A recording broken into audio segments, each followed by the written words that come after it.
नमस्कार प्यारे विद्यार्थियों, आज आपके षष्ठ पाठः सदाचारः इसका अध्ययन करेंगे। तो आइए देखते हैं। सदाचार यानी अच्छा आचार, अच्छा आचरण, अच्छा व्यवहार, इसको हम कह सकते हैं हिंदी में। और तो इसमें कुछ श्लोक हैं, तो आइए उनका अध्ययन करते हैं और इसका अनुवाद देखते हैं, अर्थ देखते हैं क्या होता है। तो पहला श्लोक अपना है, आलस्यम ही मनुष्याणाम शरीरस्थो महान रिपु नास्ति उद्यम समो बंधु कृत्वा यम नावसीदति। ठीक है, तो देखते हैं। सबसे पहले मीनिंग देख लेते हैं। आलस्यम ही यानी आलस्य ही, मनुष्याणाम यानी मनुष्यों के शरीर में, शरीरस्थो शरीर में स्थित, महान रिपु, रिपु कहते हैं शत्रु को। रिपु का मतलब होता है शत्रु। क्या होता है प्यारे विद्यार्थियों? शत्रु। तो आलस्य ही मनुष्य के शरीर में स्थित बहुत बड़ा शत्रु है, महान शत्रु है। और यहाँ पे कुछ वर्ड अलग अलग हैं, वो आपको मैं लिख देता हूँ। तो इसका जो होगा, सबसे पहले नास्ति प्लस उद्यम और फिर होगा समो, 3 शब्द है। ठीक है, नास्ति का मतलब नहीं है, उद्यम का मतलब परिश्रम और समो का मतलब समान। ठीक है, तो परिश्रम के समान नहीं है बंधु। ठीक है, और कृत्वा यानी कर कर के, यम नावसीदति, नावसीदति मतलब दुखी, न अवसीदति, इसमें भी 2 शब्द है, न को अलग कर दो और अवसीदति को अलग कर दो। ठीक है, अवसीदति का मतलब होता है दुखी होता है। तो पूरा अनुवाद और अर्थ हम दोबारा देखते हैं कि आलस्य ही मनुष्य के शरीर में स्थित या आलस्य ही मनुष्यों के शरीर में स्थित महान शत्रु है और उद्यम के समान कोई बंधु नहीं है जिसको करके व्यक्ति दुखी नहीं होता है। किसको? परिश्रम को करके व्यक्ति दुखी नहीं होता है। तो परिश्रम ही सबसे बड़ा साधन है हर चीज़ का। तो ये याद रखें, आलस्य ही मनुष्याणाम शरीरस्थो महान रिपु, आलस्य ही मनुष्य के शरीर में, मनुष्यों के शरीर में स्थित महान रिपु है, बहुत बड़ा शत्रु है। और दूसरी बात यह है कि उद्यम समो नास्ति बंधु, परिश्रम के समान कोई बंधु नहीं है। कृत्वा यम नावसीदति, यम कृत्वा ना अवसीदति, जिसको करके व्यक्ति दुखी नहीं होता, जिसको करके व्यक्ति दुखी नहीं होता। किसको? परिश्रम को करके। ठीक है, समझ में आ गया सबको? दूसरा श्लोक देते हैं, स्व कार्यम अध्ये कुर्वीत पूर्वाने च अपराहिकम न ही प्रतीक्षक्षते मृत्यु कृतमस्य न वा कृतम।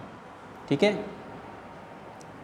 तो सबसे बड़ी बात इसमें क्या है? बहुत अच्छा श्लोक है ये प्यारे विद्यार्थियों। और आइए देखते हैं इसका अर्थ क्या होता है। अर्थ ये है कि स्व, स्व का मतलब होता है कल, स्व का मतलब कल, और कल 2 तरह के होते हैं। ये है आने वाला कल, ठीक है, और एक बीता हुआ कल होता है। तो स्व का मतलब आने वाला कल। कार्यम अध्ये, अध्ये कहते हैं आज, अध्ये मतलब आज, यानी आने वाले कल में, यानी कल कार्य करने वाले जो हैं उसको क्या करें? हम आज करें। ठीक है, काल करे सो आज कर, आज करे सो अब, ये वाला श्लोक दोहा आपने हिंदी में पढ़ा होगा।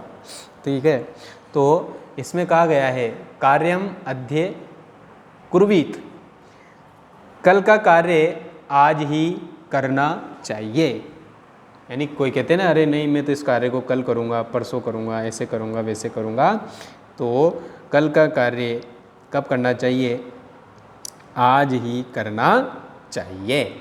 पूर्वाने च अपराहिकम, पूर्वाने यानी दोपहर से पहले, और अपराहिकम यानी दोपहर के बाद करने योग्य कार्य, अर्थात दोपहर के बाद करने योग्य कार्य को दोपहर से पहले ही कर लेना चाहिए और कल करने योग्य कार्य को आज ही कर लेना चाहिए।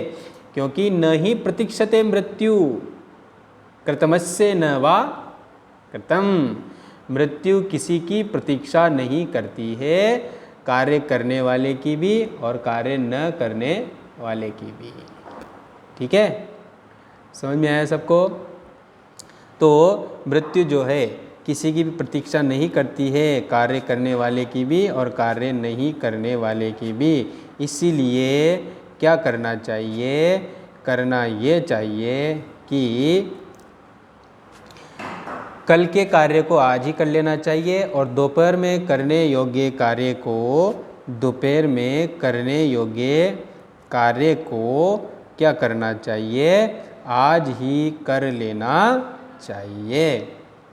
सॉरी, दोपहर में करने योग्य कार्य को दोपहर से पहले ही कर लेना चाहिए। आगे बात समझ में? तो दोपहर के बाद करने वाले कार्य को क्या करना चाहिए? दोपहर से पहले ही करना चाहिए, क्योंकि मृत्यु किसी की प्रतीक्षा नहीं करती है, और कार्य करने वाले की भी और कार्य नहीं करने वाले की भी। ठीक है प्यारे विद्यार्थियों, तो आपका इस 2 श्लोकों का अनुवाद समझ में आ गया होगा। ठीक है, आ गया समझ में सबको? अगला देखेंगे हम, सत्यम ब्रियात प्रियम बुरियात। क्या है?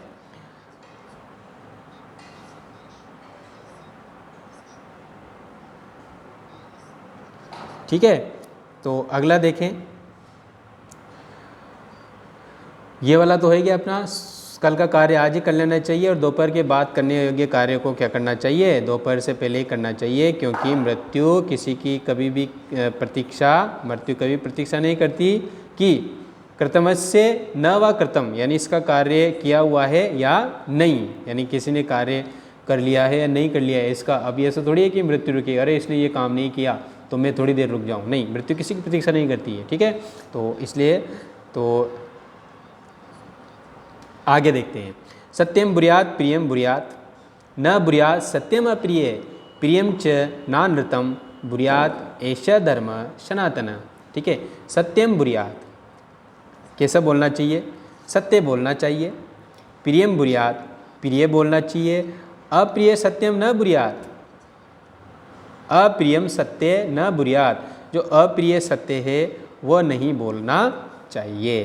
क्या नहीं बोलना चाहिए? सबसे बड़ी बात तो ये है कि सबसे पहले देखो, सत्यम बुर्यात, सत्य बोलना चाहिए, प्रियम बुर्यात, प्रिय बोलना चाहिए, लेकिन अप्रियम सत्यम न बुर्यात, अप्रिय सत्य नहीं बोलना चाहिए। यानी जो प्रिय न लगे, यानी प्रिय लगने वाला असत्य भी नहीं बोलना चाहिए, यानी किसी को अच्छा लग रहा हो झूठ, वो भी हमें नहीं बोलना चाहिए। प्रियम च नानृतम, यानी प्रिय लगने वाला झूठ भी नहीं बोलना चाहिए।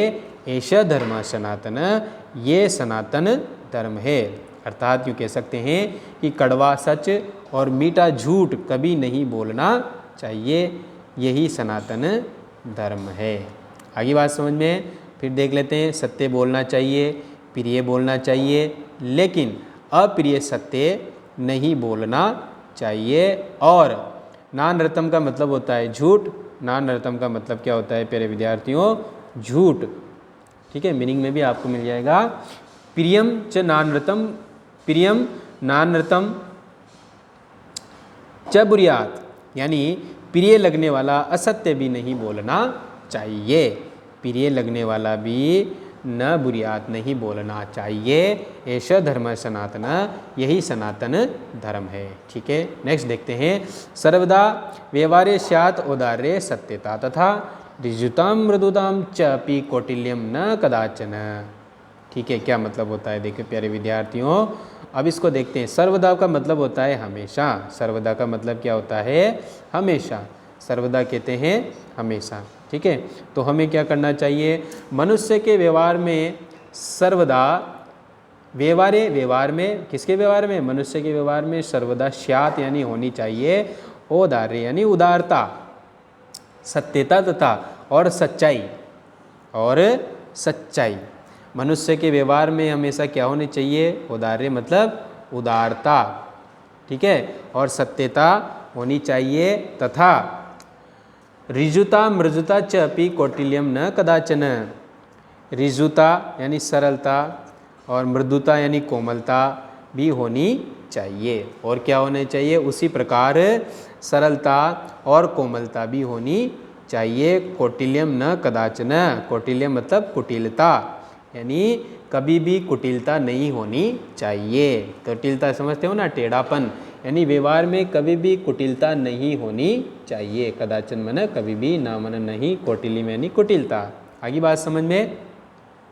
तो सबसे बड़ी बात यह है कि हमेशा मनुष्य के व्यवहार में उदारता होनी चाहिए, सत्यता होनी चाहिए, तथा यानी उसी प्रकार ऋजुता यानी सरलता और मृदुता यानी कोमलता होनी चाहिए। कौटिल्यम न कदाचन, कुटिलता कभी नहीं होना चाहिए। ठीक है, ऋजुता और मृदुता का मतलब समझ में आ गया आपको। ऋजुता का मतलब होता है सरलता और मृदुता का मतलब होता है कोमलता। ठीक है, तो ऋजुता और सरलता होनी चाहिए, कुटिलता कभी नहीं होनी चाहिए। शेष जन्म गुरुम च अपि मातरम पितरम तथा मनसा कर्मणा वाचा सेवेत सततम सदा। सबसे बढ़िया श्लोक है, बहुत अच्छा श्लोक है, प्रेरणादायी श्लोक है। आप इसको ध्यान में रखें और क्या करें। श्रेष्ठ जन्म श्रेष्ठ लोग, गुरुम गुरुजन, च अपि मातरम पितरम हुआ और माता पिता, सदा हमेशा क्या करें, गुरु माता पिता और श्रेष्ठ जनपी मनसा वाचा कर्मणा च सततम सेवेत। मतलब हमेशा अपने गुरु माता पिता श्रेष्ठ जन यानी सज्जन व्यक्ति की मनसा यानी मन से, कर्मणा यानी कर्म से, और वाचा यानी वाणी से, सेवेत सततम यानी निरंतर, हमेशा सेवेत यानी सेवा करनी चाहिए। बहुत अच्छी बात है। क्या बात है कि हमेशा अपने गुरु श्रेष्ठ व्यक्ति और यानी सज्जन व्यक्तियों की माता पिता तथा सज्जन व्यक्ति की मन से, कर्म से और वाणी से निरंतर सेवा करनी चाहिए। अर्थात हमें मन, वचन और कर्म से अपने गुरु, माता पिता और सज्जन व्यक्ति की क्या करनी चाहिए, हमेशा सेवा करनी चाहिए। ठीक है, समझ में आ गया प्यारे विद्यार्थियों। आपको एक बार फिर मैं आपको बता देता हूँ कि गुरु की, सज्जन व्यक्तियों की तथा माता पिता की निरंतर मन से, कर्म से, वाणी, वाचा यानी वाणी या वचन से सेवा करनी चाहिए। ठीक है, अगला है, लास्ट है, मित्रेण कलहं कृत्वा न कदापि सुखी जन इति ज्ञात्वा प्रयासेन तदेव परिवर्जयेत। ठीक है, हम इसको गा भी सकते हैं। तो देखिए, मित्रेण कलहम कृत्वा न कदापि सुखी जन, मित्र से कलह कहते हैं झगड़े को, कर्तवा माना कर करके, ना माना नहीं, कदापि माना कभी भी, सुखी माना सुखी, जन माना व्यक्ति, यानी कोई भी व्यक्ति अपने मित्र से झगड़ा करके कभी भी सुखी नहीं होता है। यानी मित्र से झगड़ा करके कोई भी व्यक्ति कभी भी सुखी नहीं होता है। इति ज्ञात्वा, अतः ऐसा जान करके, प्रयासेन तदेव परिवर्जयेत, यानी ऐसा जान करके, यानी ऐसा सोच करके उससे प्रयत्न पूर्वक बचना चाहिए। परिवर्जित यानी बचना चाहिए। किससे बचना चाहिए? अर्थात मित्र के साथ कलह और झगड़ा करने से हमें बचना चाहिए। मित्रम कलहम कृत्वा कदापि न जन सुखी भवेत्, मित्र से कलह यानी झगड़ा करके व्यक्ति कभी भी सुखी नहीं होता है। ऐसा जान करके, ऐसा प्रयास करके उसको रोकना चाहिए। अर्थात मित्र से कभी भी झगड़ा नहीं करना चाहिए। ये बात जानकर, सोचकर उससे प्रयत्नपूर्वक बचना चाहिए, यानी मित्र से कभी झगड़ा नहीं करना चाहिए। ठीक है प्यारे विद्यार्थियों, तो ये बहुत अच्छे श्लोक थे इसके, तो आपको इसको जीवन में धारण करना चाहिए, है ना, और इन्हीं के अनुसार हमें आचरण करना चाहिए। आइए हम इनके प्रश्न उत्तर एक बारी देख लेते हैं। ठीक है,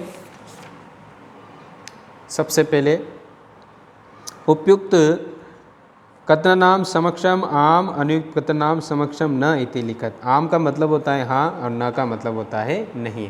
प्रातः काले ईश्वरम स्मरेत, प्रातः काल ईश्वर का स्मरण करें। सच है कि झूठ है? सच है, तो सच को हम कहेंगे आम का मतलब होता है सत्य। अगला है अनृतम ब्रिया, झूठ बोलना चाहिए? नहीं, तो न लिखेंगे। मनसा श्रेष्ठ जन सेवेत, मन से सज्जन व्यक्तियों की सेवा करनी चाहिए? हाँ करनी चाहिए, तो हाँ के लिए आएंगे आम। नेक्स्ट है मित्रेण कलहम कृत्वा जन सुखी भवेत, मित्र से कलह करके व्यक्ति सुखी होता है? नहीं होता है, बिल्कुल नहीं होता है। स्व कार्य मध्य कुर्वीत, कल का कार्य आज करना चाहिए, बिल्कुल करना चाहिए। आप भी इस बात का ध्यान रखें, काल करे सो आज कर। ठीक है, एक पद में उत्तर देना है। क न प्रतीक्षते, क्या प्रतीक्षा नहीं करती है? मृत्यु, मृत्यु किसी की प्रतीक्षा नहीं करती है। सत्यता कदा व्यवहारे स्या, सत्यता कब व्यवहार में होती है? कब होती है सत्यता? तो कब होनी चाहिए? हमेशा होनी चाहिए, सर्वदा। किम ब्रूयात्, क्या बोलना चाहिए? हमें क्या बोलना चाहिए? सत्यम, यानी सच बोलना चाहिए। केन स कलम कृत्वा नर सुखी न भवेत्, किसके साथ झगड़ा करके व्यक्ति सुखी नहीं होता है? इसका जाएगा मित्रेण। किसके साथ प्यारे विद्यार्थियों? मित्रेण। अगला देखिए प्रश्न, क महारिपु अस्माकं शरीरे तिष्ठति, कौन सा महान शत्रु हमारे शरीर में रहता है? सबसे बड़ा शत्रु है मनुष्य का आलस्यम, तो आप लिखोगे आलस्यम। अगला प्रश्न है, रेखांकित पदों के आधार पर हमें प्रश्न निर्माण करना है। मृत्यु न प्रतीक्षते, देखो यहाँ आया था, यहाँ आ गया, ये यहाँ प्रश्न था, यहाँ उत्तर में आ गया। तो क्या बन रहा था, किससे प्रश्न बन रहा था? क से, तो आप यहाँ क्या लिखोगे? क, फिर बाकी वैसा का विषय यूँ लिख देना। मैं एक उदाहरण से समझा देता हूँ कैसे प्रश्न बनता है। जो अंडरलाइन हो रहा है उसकी जगह प्रश्न बनाना है, पीछे क्वेश्चन मार्क चिन्ह से लगा देना है। ठीक है, कलहम कृत्वा नर दुखी भवत्, तो क्या करके, इसकी जगह आ जाएगा किम कृत्वा नरः दुखी भवति, ये पीछे क्वेश्चन मार्क। अगला है पितरम कर्मणा सेवेत, पिता की कर्म से सेवा करनी चाहिए। तो पितरम, तो इसका आ जाएगा कम, इस पर बिंदी लग रही है, बिंदी लगा दो। कम कर्मणा सेवेत लिख दिया और पीछे ऐसे क्वेश्चन मार्क लग गया। व्यवहारे मृदुता श्रेयसी, व्यवहारे मृदुता स्त्रीलिंग का शब्द है, तो पहले व्यवहारे ऐसा कैसा ही लिखो, लिख दिया। फिर मृदुता की जगह लिखो का, ठीक है, और श्रेयसी, ये क्वेश्चन मार्क लग जाएगा। ठीक है, लग गया क्वेश्चन मार्क। और देखो अगला, सर्वदा व्यवहारे ऋजुता विधेय, हमेशा व्यवहार में क्या होनी चाहिए? सरलता होनी चाहिए। तो सर्वदा की जगह हमें लिखना है, क्या आएगा? तो आ जाएगा कदा, क्या आ जाएगा? कब। ठीक है, और व्यवहारे वैसा का वैसे आएगा। फिर बाद की सारी लाइनें इसी तरह से लिख दी जाती है और आपका प्रश्न कंप्लीट हो जाता है। ये लो, ये क्वेश्चन मार्क लग गया। ठीक है, नेक्स्ट पेज पे आ जाइए। तो इसमें क्या है देखो प्यारे विद्यार्थियों, प्रश्न मध्ये त्रीणि क्रियापदानि सन्ति तानि प्रयुज्य सार्थक वाक्यानि रचयत। ठीक है, तो इसमें 3 क्रियापद दे रखे हैं, उनसे हमें वाक्य बनाने हैं, बुर्यात, सेवेत और स्यात् से। ठीक है, तो सबसे पहले हम तीनों वाक्य बनाएंगे। तो 3 पद दे रखे, तीनों से हमें क्या बनाना है? वाक्य बनाने हैं। तो इसमें ऐसे बहुत सारे बन जाएंगे, 1 2 3 4 5 6 7 8 वाक्य बनेंगे पूरे, और इन 3 ही क्रियापदों का प्रयोग करना है। तो सबसे पहले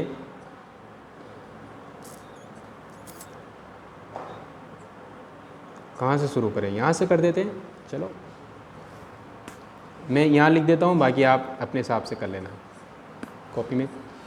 सत्यम प्रियम च, सत्यम प्रियम च। ठीक है, तो सत्यम प्रियम च, तो क्या लाएगा? बुर्यात। तो यहाँ मैं इसका यही लिख दूँ आप कहो तो, या फिर ऐसा करते हैं, सत्यम प्रियम च बुर्यात। ठीक है, लिख लोगे आप? मैं यहाँ लिख देता हूँ ब्रूयात, ये वाक्य बन गया आपका। ठीक है, अब देखिए, वाचाम गुरु सेवेत, क्या बन जाएगा? यहीं लिख देता हूँ सेवेत, आपको तो अलग से करने हैं। फिर आ जाएगा सत्यम अप्रियम च न, इसमें भी क्या लग जाएगा? बुरियात। क्या लगेगा? बुरियात। ठीक है, तो यहाँ आ जाएगा। मैं इसको कैसे घुमाऊंगा, पर मैं लिख देता हूँ बुरियात। ठीक है, नेक्स्ट आया अपना अगला जो है व्यवहारे कदाचन कौटिल्यम न स्यात्। क्या आएगा? इसमें आप स्यात् लिख देना, जिसमें आपका काम हो जाएगा। श्रेष्ठ जन कर्मणा, इसमें भी क्या आ जाएगा? सेवेत आ जाएगा। ये वाला इसमें आ जाएगा। ठीक है, आगे देखेंगे हम। फिर व्यवहारे सर्वदा औदार्यम, व्यवहारे सर्वदा औदार्यम, तो स्यात् आ जाएगा। क्या आ जाएगा इसमें? स्यात्। इसमें ये वाला लिख लेना, स्यात् इसमें आ जाएगा। ठीक है, इसमें सेवेत आ गया। ठीक है, इसमें बुरियात से बनाना है आपको। ठीक है, और सत्यम प्रियम बुरियात, बुरियात इसमें भी आ जाएगा। ठीक है, सेवेत इसमें आ ही गया। यहाँ से यहाँ तक की बात हम व्यवहारे, इसमें स्यात् आ जाएगा। ठीक है, अब हम बात करते हैं अनृतम प्रियम च न, इसमें भी क्या आ जाएगा? बुरियात आ जाएगा। ठीक है, और मनसा मात्रम पितरम च सेवेत, इसमें भी सेवेत आ जाएगा। ठीक है, इस तरह से वाक्य बन जाएंगे आपके। अगला प्रश्न देखिए। तो अच्छा, यहाँ लिखने हैं ये सारे वाक्य, तो आप लिख सकते हैं बड़ी आसानी से, आराम से, और चाहो तो लिख लो। फिर मैंने इसमें करा दिया, आप यहाँ से इस तरह से उतार लेना है। ठीक है, जैसे क वाला आप कहाँ से शुरू करोगे? यहाँ से शुरू करोगे। तो जैसे मैं लिखूँ सत्यम प्रियम च बुरियात। ठीक है, ख में तो ये वाचा गुरुम सेवेत। ठीक है, तो इस तरह से आप इनको सारों को बना लेना। ठीक है, फिर इसके बाद जैसे हमने इसको क दे दिया नाम, इसको ख दे दिया, इसको ग दे दिया, इसको घ में कर लेना, और फिर इसके बाद ये वाला अंग, फिर ये च, फिर ये छ। ठीक है, और ये ज। क्लियर हो गया सबको? लास्ट वाला मैं यहाँ लिख देता हूँ मनसा मात्रम पितरम, और यहाँ आ जाएगा सेवेत। ठीक है, तो इस तरह से आप सारे वाक्य बना सकते हो। ठीक, तो नेक्स्ट क्वेश्चन देखिए। मंजूषात अव्यय पदानि चित्वा, मंजूषा से अव्यय पद चुन करके जो है आपको क्या करना है? रिक्त स्थान भरना है। ठीक है, तो आप ये लिख लोगे या फिर मैं पूरे आपको इसमें कराऊं? बोलो। तो जैसे हमने 3 तो भर ही लिए हैं, चलो आपको पूरे ही लिखवा देता हूँ, आपको समस्या नहीं होगी। सत्यम अप्रियम च न बुरियात। नेक्स्ट आया जो है सत्यम अप्रियम च न, और क्या आ जाएगा? बुरियात। ठीक है, जगह नहीं है, थोड़ा इधर लिख देते हैं। घ में अपना ये आ जाएगा व्यवहारे कदाचन कौटिल्यम न, यह आ जाएगा स्यात्। ठीक है, नेक्स्ट जो है श्रेष्ठ जन कर्मणा, और इसका आ जाएगा सेवेत। क्लियर है सभी को? नेक्स्ट जो है अपना व्यवहारे सर्वदा औदार्य, और यहाँ आ जाएगा स्यात्। ठीक है, लास्ट जो बचा अनृतम प्रियम च न, और क्या आ जाएगा? बुरियात। ठीक है, नेक्स्ट क्वेश्चन देखिए आप। इसमें जो है आपको मंजूषा से दिए गए शब्दों से रिक्त स्थान भरने हैं। ठीक है, तो इसमें सदा आ जाएगा, सदा ईश्वरम स्मृति असत्यम न वक्तव्यम। नेक्स्ट पलटिए। तो कंप्लीट हो गया आपका ये चैप्टर, और अब आज के लिए काफ़ी है। नेक्स्ट वीडियो में हम अगला चैप्टर का अध्ययन करेंगे। ठीक है, ओके।